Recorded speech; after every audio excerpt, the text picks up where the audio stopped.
Assalamualaikum warahmatullahi wabarakatuh. Selamat pagi anak-anak. Semoga semuanya dalam keadaan sehat walafiat. Alhamdulillah, segala puji kehadirat Allah Subhanahu wa taala. Senantiasa kita selalu diberikan nikmat sehat. Baik, anak-anak, pada kesempatan pagi ini kita akan melanjutkan pembelajaran tema 1. Di pembelajaran pertama, muatan ilmu pengetahuan sosial. Materi yang akan Bapak sampaikan pada hari ini adalah perkembangbiakan generatif. Semoga dengan setelah menonton video ini, anak-anak Bapak semuanya bisa memahami tentang perkembangbiakan generatif. Selamat menyaksikan video pembelajaran berikut. Perkembangbiakan tumbuhan ada dua cara. Yang pertama yaitu secara generatif, yaitu perkembangbiakan tumbuhan melalui perkawinan atau penyerbukan antara benang sari dan butik. Benang sari sebagai alat kelamin jantan dan butik sebagai alat kelamin betina. Sedang yang kedua yaitu secara vegetatif, yaitu perkembangbiakan tumbuhan tanpa ada perkawinan antara benang sari dan butik. Untuk perkembangbiakan tumbuhan secara generatif memiliki beberapa ciri. Ciri yang pertama adalah ada perkawinan atau penyerbukan antara benang sari dan butik. Sedangkan ciri yang kedua yaitu tumbuhan tersebut memiliki biji. Nah, sedangkan alat untuk perkembangbiakan tumbuhan secara generatif adalah bunganya atau bijinya. Oke, inilah salah satu contoh gambar bunga beserta bagian-bagian bunga. Yuk kita pelajari bersama-sama. Untuk bagian bunga yang pertama yaitu tangkai bunga. Tangkai bunga ini biasanya untuk menyangga bunga. Sedangkan bagian bunga yang berikutnya yaitu dasar bunga.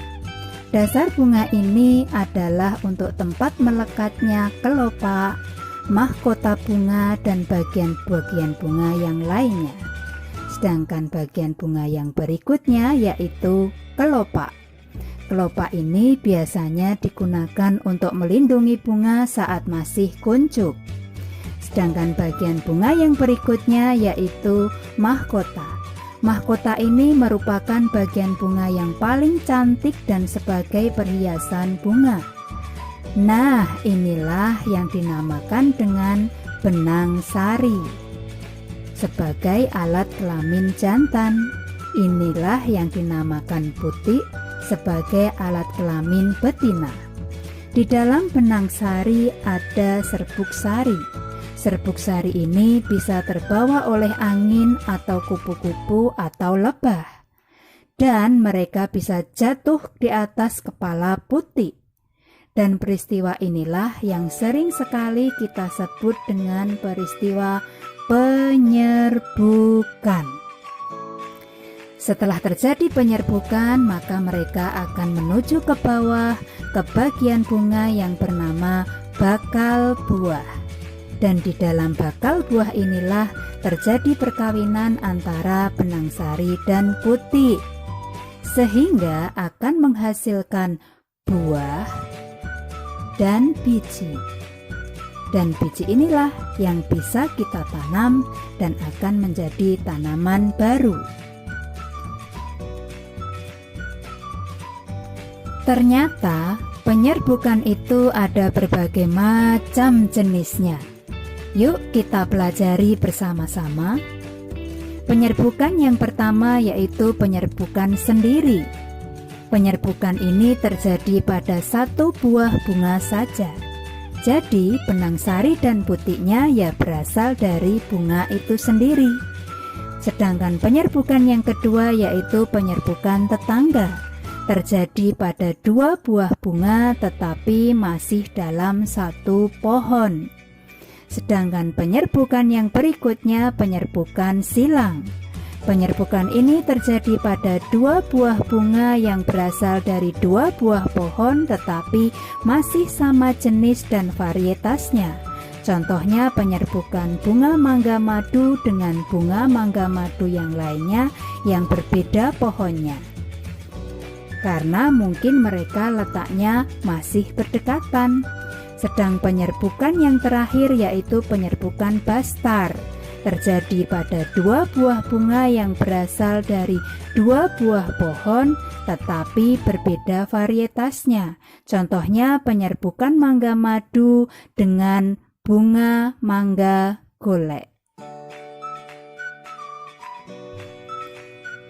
Oke, untuk selanjutnya, tahukah kamu contoh-contoh tumbuhan yang berkembang biak secara generatif atau dengan biji? Apa? Mangga? Yes, betul sekali. Mangga memang berkembang biak secara generatif karena mangga memiliki biji. Nah, berikut beberapa contoh tumbuhan yang berkembang biak secara generatif, yaitu belimbing, leci, rambutan, dan duren.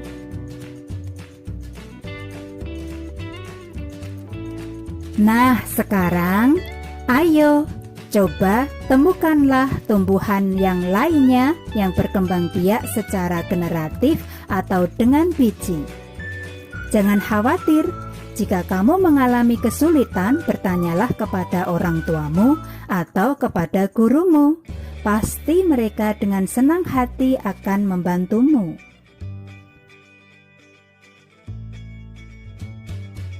Tahukah kamu, ternyata tumbuhan itu sangatlah penting bagi kita semua.